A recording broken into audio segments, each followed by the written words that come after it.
कृष्ण हरी.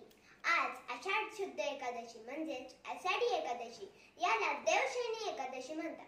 महाराष्ट्र ही संतांची भूमी आहे. अनेक अलौकिक संत महाराष्ट्र या पुण्यवान भूमीत होऊन गेले आहे. अशा या आपल्या महाराष्ट्राचे लाडके दैवत म्हणजेच पांडुरंग. पंढरपुरात कटेवर हात ठेवून भक्तांचा सांभाळ करणारं विठ्ठल रुक्माईचं हे रूप आपणा सर्वांना अतिशय विलोभनीय दिसतं.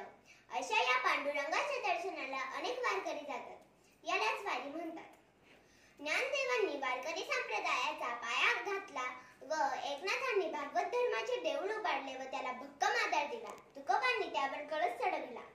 अनेक वारकरी या वारीत जय जय राम कृष्ण हरी, जय जय राम कृष्ण हरी, ज्ञानोबा माऊली, ज्ञानराज माऊली तुकाराम, ज्ञानोबा माऊली, ज्ञानराज माऊली तुकाराम असा गजर करीत आषाढी एकादशीच्या 21 दिवसांआधी पंढरपुरात जाण्याची तयारी सुरू करतात.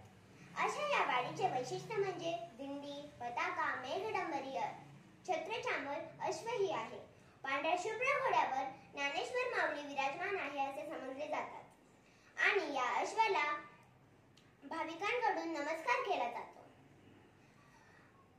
श्री ज्ञानदेवांची पालखी आळंदीहून व श्री तुकोबांची पालखी देहू गावातून निघते. अशा या अनेक भक्तांसह या पालख्या एकत्र होऊन वाखरी गावात रिंगण घालतात. टाळ झुपलांच्या तालावर अभंग गायले जातात, भजन म्हटले जातात व स्त्रिया पायी चालत असताना सतत हरिनामाचा जप करतात. हरिपाठ म्हणत अनेक वारकरी पुढे जातात. तुळशी वृंदावर डोक्यावर घेऊन फेऱ्या मारतात, फुगड्या खेळतात. असे हे वारीचे